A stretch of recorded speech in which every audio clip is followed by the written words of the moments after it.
Hello students, I am Ritika Bajpayee, Assistant Professor at Texas Institute of Planning and Management.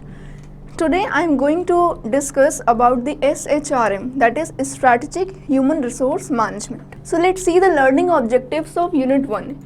If we see the syllabus which is given by the AKTU, so there are following topics, the learning objectives which you have to cover under the Unit 1. These are the conceptual framework and context of SHRM, impact of globalization on HRM, changing nature of workforce, development of SHRM, models of strategic HRM, development and delivery of HR strategies, challenges in strategic HRM, impact of strategic HRM, and strategic HRM for competitive advantage.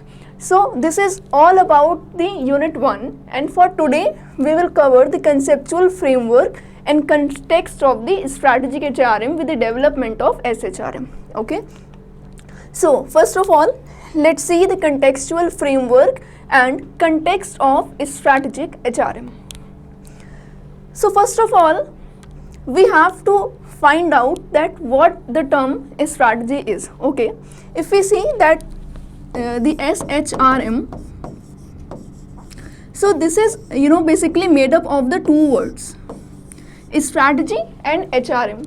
HRM is human resource management, we all are familiar with that, and strategy is something new for us. So when we combine the strategy with HRM, that is human resource management, it is called as the strategic human resource management. So let's decode the term strategy. Okay, strategy is the process of bridging gap between the means and ends of the organization. Okay, simple terms में समझते हैं, the difference between the current state and desired state. Okay, so let's take an easy example. For example, the profit, the turnover of a company at the end of a quarter is 100 crore, and it wants to increase it in the next quarter by 50 crores, that is total 150 crores. Okay, so this is the current state and this is the desired state. Okay, so this is 100 crore turnover in the current quarter is the current state, and 150 crore is the desired state. Okay, so the gap is 50 crores. Okay, so what is the strategy? ये 50 करोड़ का जो gap है, इस gap को fill करने के लिए अब मैनेजमेंट जो टैक्टिक्स बनाएगा, जो प्लान्स बनाएगा, जो पॉलिसीज बनाएगा, these are the strategies.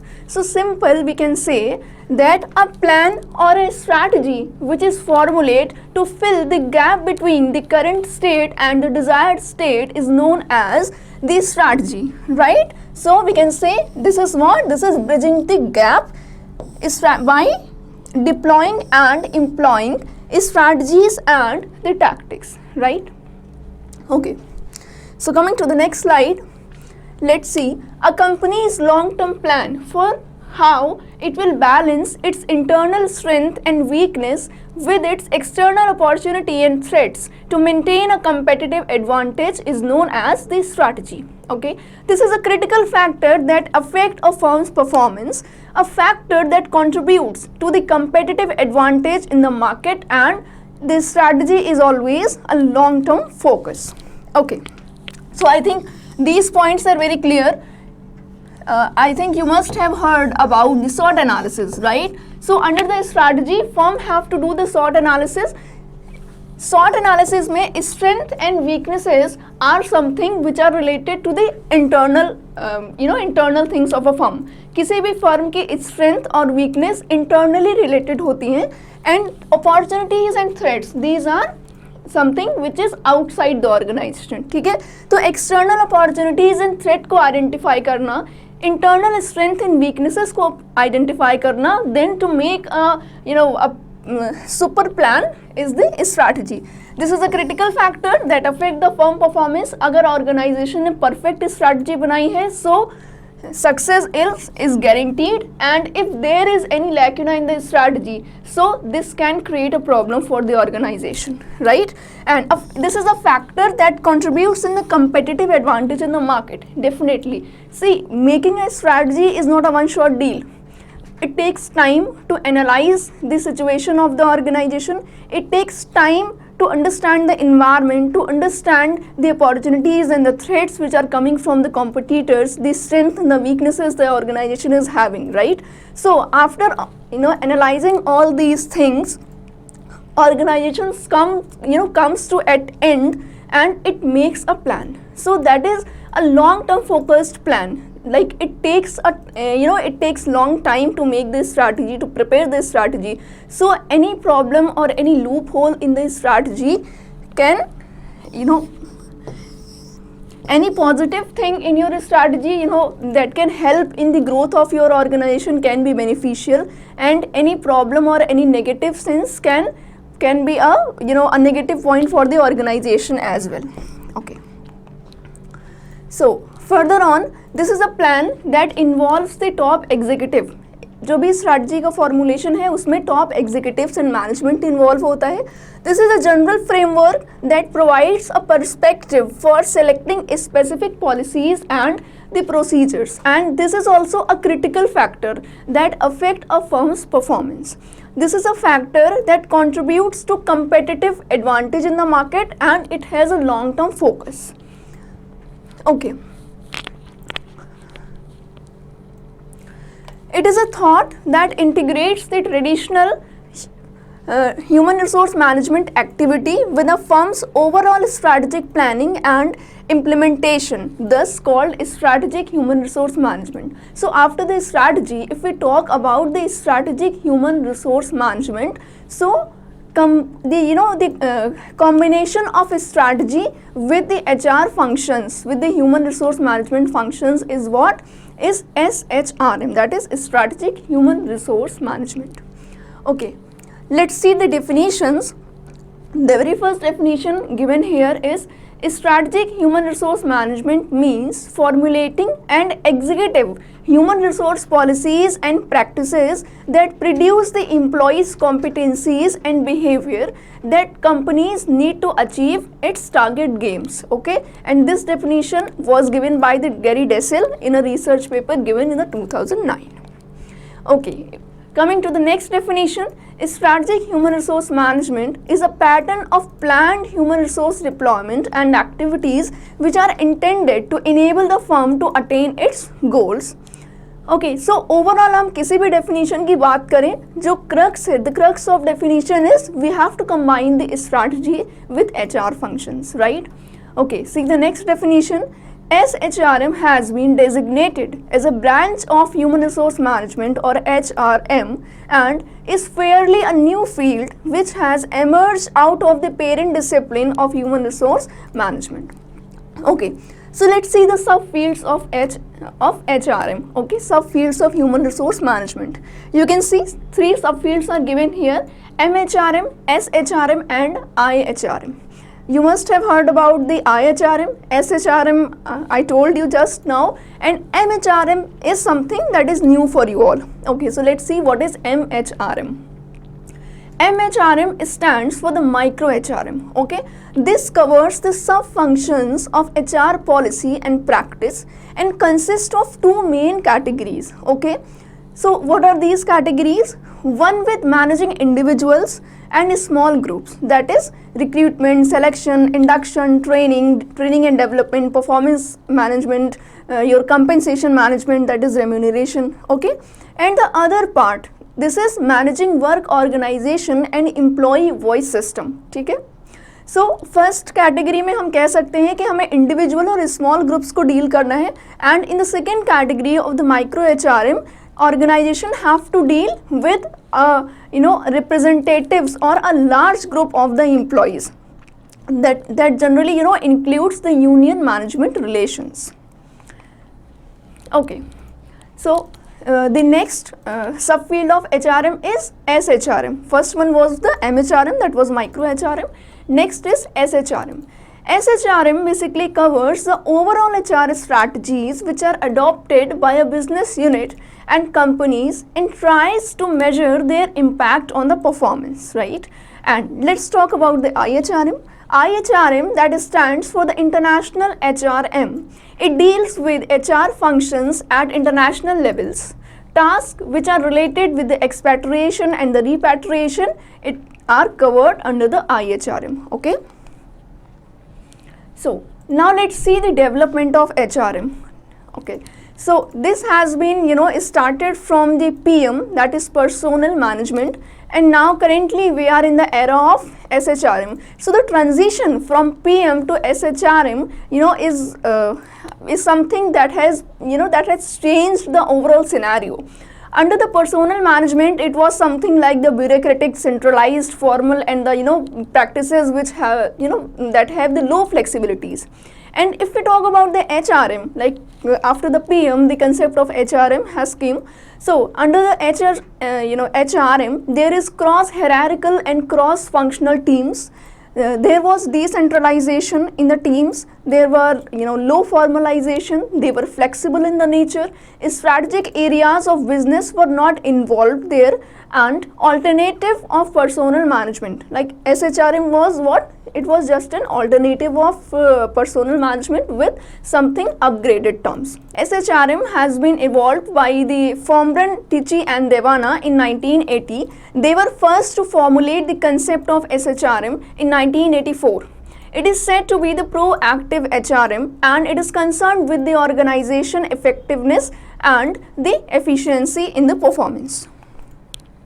Okay, let's talk about the nature of SHRM. The very first is long-term focus.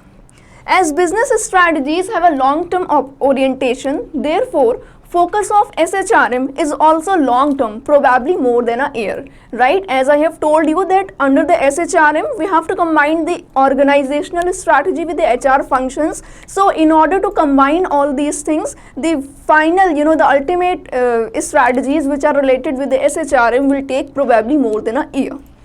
Next point is interrelated with business strategies. There is an interrelation between strategies and SHRM. For example, it gives significant inputs when business strategy is formulated and human resource strategies like recruitment, staffing, training, compensation, performance management, etc. Okay, so coming to the next point, associated with the goal setting. SHRM is highly related with the setting of objectives, formulation of policy and allocation of resources, and it is carried out at all levels of the top management. Coming towards the aim of SHRM, you can see the 4 points written here. The very first is to formulate business strategy. Okay, so what is the aim of SHRM? Is to formulate a business strategy by combining the organizational strategies with the HR functions. Next is to achieve the integration and to give the sense of direction. Like if we talk about the human resource management department, so earlier it was concerned with the employees of the organization and only the personnel only, right? But after after the introduction of SHRM, it is a something broader term. It not only deals with the personnels, but it also combines the strategies, and human resource management department now directly contributes in the the goal settings of the organization, and it also helps in achieving the goals of the organization. The last point is to develop the strategic competencies. Okay. Next is features of strategic human resource management. The very first is there is an explicit linkage between the HR policy and practices and the overall organizational strategies, aims and the organizational environment. Okay, so there is a linkage while when we talk about the SHRM, so there is always a linkage between the HR policy and the overall practices of the organization. Next point is there are some organizing schema linking individual HR interventions so that they are mutually supportive. Next is much of the responsibility for the management human resource is devolved down the line, right? Like down the line means here right from the bottom level, everyone in the hierarchy of the management, the lower level, the bottom level, middle level and the top level, everyone is responsible in this process, and this is the responsibility of every person right from the line managers. Okay, next is it involves a set of internally consistent policies and practices which are designed and implemented to ensure that a firm's human capital, that is employees, contribute to the achievement of its business objectives. Okay, so next is difference between the traditional HRM and strategic HRM, right? So the very first basis of difference is responsibility for HRM. Under the traditional HRM, staff specialists are responsible for all the functions of HRM, but under the strategic HRM, line managers are responsible for that.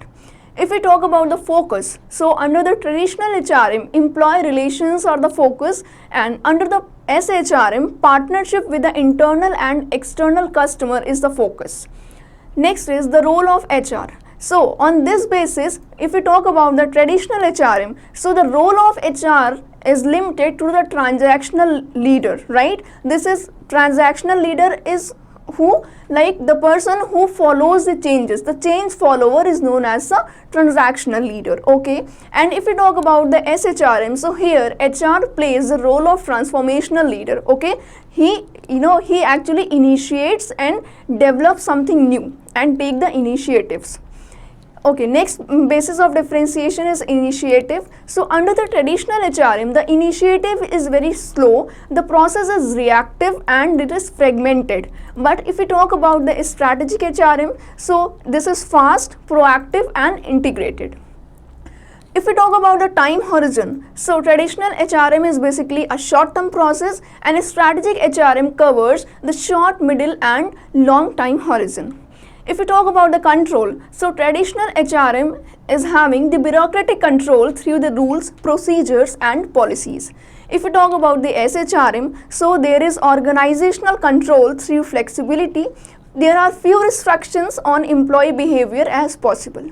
If we talk about the job design, so traditional HRM basically focus on the scientific management principles, that is division of labor, etc.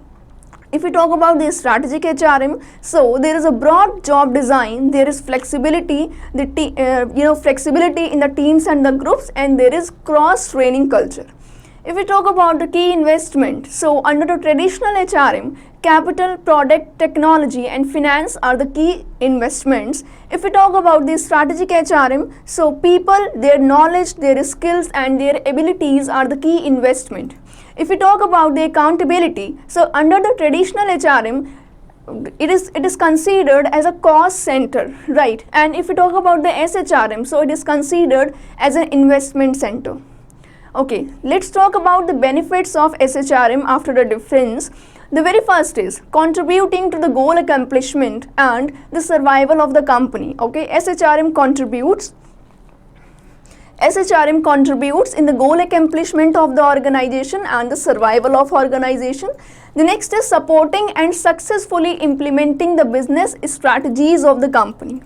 Next is creating and maintaining a competitive advantage for the company. Like when we now talk about the SHRM, so the basic focus is to make your human resource management as a competitive advantage, right? Next is improving the responsiveness and innovation potential of the company. Okay, coming to the next points, increasing the number of feasible strategic options which are available to the company. Next is participating in strategic planning and influencing the strategic direction of the company as an equally entitled member of top management, right? And the last point is improving cooperation between the HRM department and the line managers. Okay, so this is all about the the introduction and the contextual framework of the strategic human resource management. Here you can find the references that I have taken for making this presentation. Okay, thank you everyone.